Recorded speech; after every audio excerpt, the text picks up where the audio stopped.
guys, Mr. Fackenthal here again. Welcome back to another episode of Math with Mr. Fackenthal. Today we're going to be doing Chapter 7, Section 5, which is all about using the Pythagorean Theorem. I know we learned about it in 7.3, but today we're going to apply some more concepts with it and solve some really fun problems. So let's get to it. So our first key idea of the day is going to be about the converse of the Pythagorean Theorem. What the converse of the Pythagorean theorem says is that if the equation a squared plus b squared equals c squared is true for the side lengths of a triangle, then the triangle is a right triangle. So basically this is just using the Pythagorean theorem the other way. If a squared plus b squared equals c squared is true, if we know this side length, and we add this one squared plus this one squared, and we get c squared, then we know it's a right triangle if they don't tell us that it's a right triangle to begin with. So let's use this and do example 1. So example 1 is all about identifying a right triangle. So we want to see if these triangles are right angle triangles.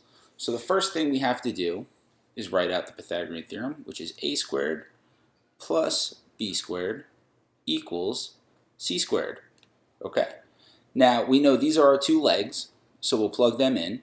So we have 9 squared plus 40 squared equals 41 squared.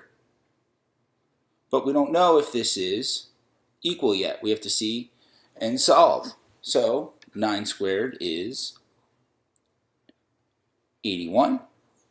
40 squared, oops, a plus sign. 40 squared is 1600. And that is all equal to, and 41 squared is 1,681. All right, now we add 81 and 1600, and we get 1681 is equal to 1681. So when we finish solving this, we get 1681 is equal to 1681, which is a true statement. So this is a right triangle. A right triangle.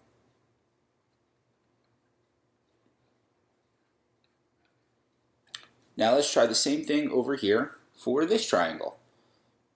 Same first step, just write down a squared plus b squared equals c squared. Now this is the longest side, so this will be our hypotenuse, and these will be our two legs. So 18 squared plus 12 squared is equal to 24 squared. 18 squared is 324 plus 12 squared is 144, and that's going to be equal to 24 squared, which is 576. Now 324 plus 144 is 468 to 576. And we can tell just by looking at this that 468 is not equal to 576. So this is not a right triangle. We got two study tips for this one. A Pythagorean triple is a set of three positive integers, a, b, and c, where a squared plus b squared equals c squared. So a Pythagorean theorem triple would be this example right here, 9, 40, and 41. There's a lot of other common ones like 3, 4, and 5. We'll make a list of them and hang it in the classroom. There's a common error that you got to look out for when you're doing this too. When using the converse of the Pythagorean theorem, always substitute the length of the longest side c. So we know that c is our hypotenuse, so the longest side is always going to be c. And that's all we got for example 1. Take your time, pause it if you have to, and copy all this down. And that brings us to our second key idea of this section of notes. On page 319, or on our activity that we did for this, we used the Pythagorean theorem to develop the distance formula. You can use the distance formula to find the distance between any 2 points on the coordinate plane. So the distance formula says that the distance d between any 2 points x comma y, x1 comma y1 and x2 comma y2 is given by the formula d equals the square root of x2 minus x1 squared plus y2 minus y1 squared. So what that means is if that we wanted to find the distance d of the hypotenuse, we plug in our coordinates of x and y into this formula and we get the distance. It's basically, it was derived from using the Pythagorean theorem, but it's just another way to find the hypotenuse of a triangle when we're only given the points of the coordinates instead of the side lengths. So let's use the distance formula to help us solve example 2. So example 2 is all about finding the distance between 2 points. We want to find the distance between 1 comma 5 and negative 4 comma negative 2. To do this, we're going to let x1 and y1 equal 1 comma 5 and x2 and y2 equal negative 4 comma negative 2. Now this is the same thing as finding slope.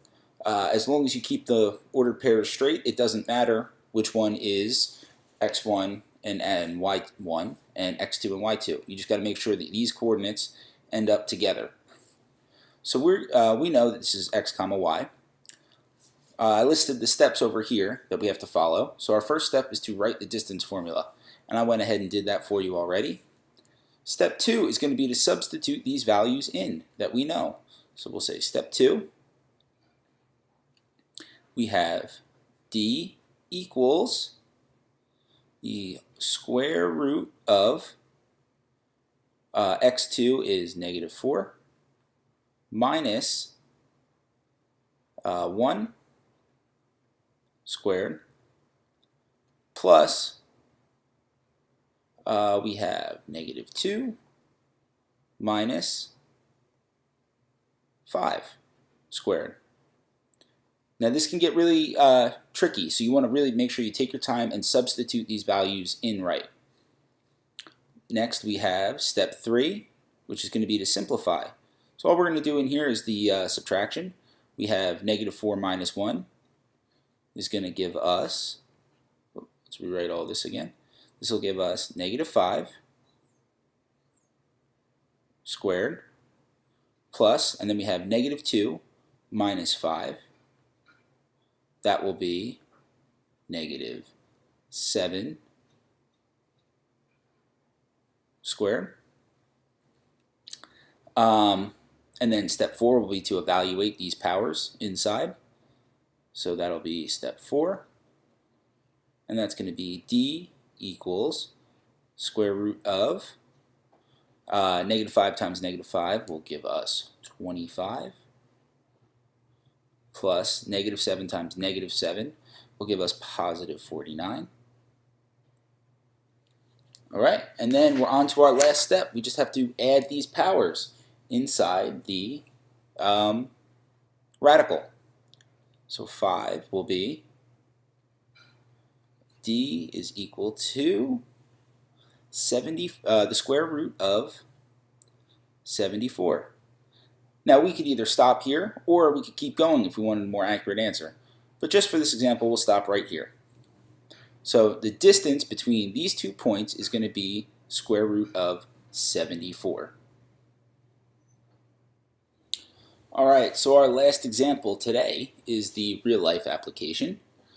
This is going to combine the distance formula and the converse of the Pythagorean theorem. So the question they're asking us is, you design a football play in which a player runs down the field, makes a 90-degree turn, and runs to the corner of the end zone. Your friend runs the play as shown in the chart to the left. Did your friend actually make a 90-degree turn? Each unit of the grid represents 10 feet.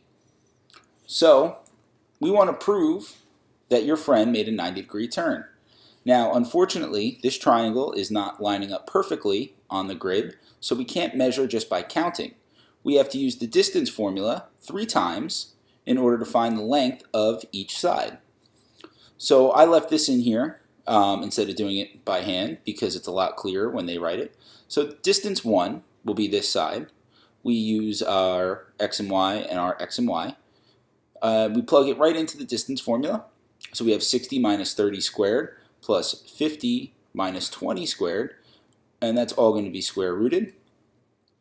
Our next step to simplify that, it's 30 squared plus 30 squared. We just did 60 minus 30 and then 50 minus 20. We squared each of these and we added them together and we get that it's equal to the square root of 1800 feet. So this is going to be equal to the square root of 1800 feet. Our second distance formula, we plugged in, we have our 2 points, 80 and negative 30, and 30 comma 20. So we plugged in, 80 minus 30 squared plus negative 30 minus 20 squared. That gives us 50 squared plus negative 50 squared, which gives us the square root of 5,000 feet. It gives us the square root of 5,000 feet. And our third, so we'll label this on here, square root of 5,000. That's our distance 2. And then we have the square root of 80 minus 60, because we're looking for our third distance.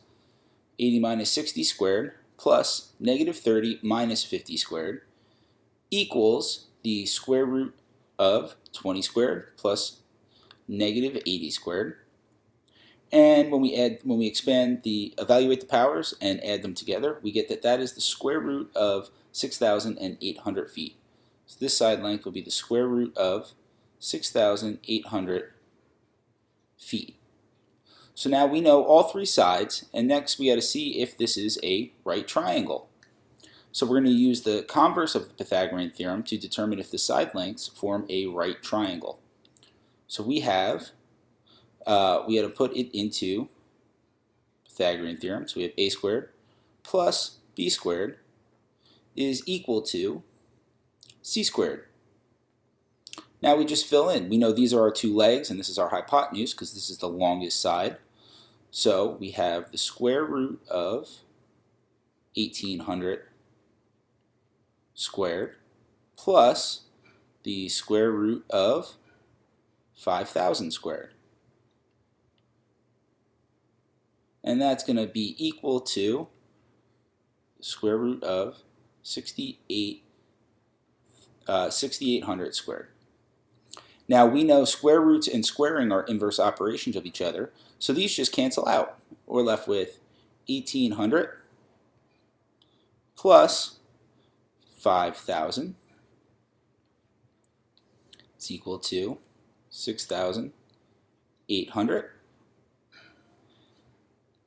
1,800 plus 5,000 is going to give us 6,800. 6,800. And we know 6,800 is equal to 6,800, so this is a right triangle. So this is a right triangle. We proved it. We found the distance of, we found the lengths of all 3 sides, and we used the converse of the Pythagorean theorem to prove that it was a right triangle. Now I know this is a lot here, so take your time, pause, and make sure you copy all of this down. It's a lot of work for one problem, but we'll be seeing this coming up soon. If you have any questions on this, make sure you jot them down in your notes. Alright, and that's all we got for today. Don't forget to like and subscribe, comment below if you have any questions or bring your questions to class, and make sure that you turn on your notifications so that you can be updated every time you have a new lesson. Alright, that's all we got today. Happy solving!